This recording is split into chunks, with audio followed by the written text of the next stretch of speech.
Hello, Alachua County. It's another day of storytelling for our community.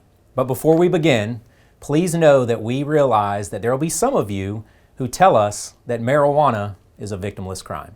So please, before you get all puffed up and start blowing smoke our way because you think we're just stirring the pot on this issue, sit back, grab a bag of munchies, and listen to the story that we're about to tell you. Yesterday morning, Sergeant Jones, who is a member of our action team, conducted a traffic stop on a white sedan that was traveling along I-75 near the Micanopy exit. During the stop, the driver, Anthony Battaglia, displayed several nervous indicators to Sergeant Jones and his partner, Deputy Stadnicki, which led them to believe that he may be involved in criminal activity. Now, if we forgot to mention, Sergeant Jones rides shotgun with his favorite furry friend, Canine Jerry, who is trained to detect the odor of narcotics. It only took a few moments of Canine Jerry taking a sniff around the outside of Battaglia's vehicle before he alerted to the vehicle's trunk.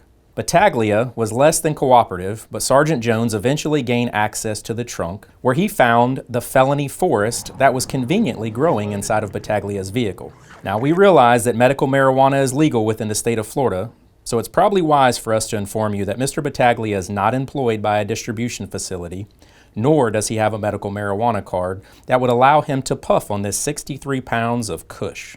Battaglia was arrested and charged with trafficking in cannabis, owning or renting a vehicle for the purpose of drug trafficking, and possession of drug paraphernalia. Now here is where we must stop cheating and get serious. Over the last few years, our agency has responded to multiple home invasions as well as several homicides, which, well, you guessed it, all revolved around the illegal sale or distribution of marijuana. It's also important to note that when your marijuana comes from one of these drug traffickers, it has very often been sprayed with something that may very possibly cost you your life.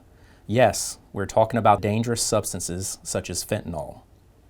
Sheriff Watson remains committed to the protection of all lives within Alachua County. Our agency will do everything possible to keep from having to contact one more parent to let them know of the death of their child in a home invasion or some other violent circumstance that relates to this belief of a victimless drug.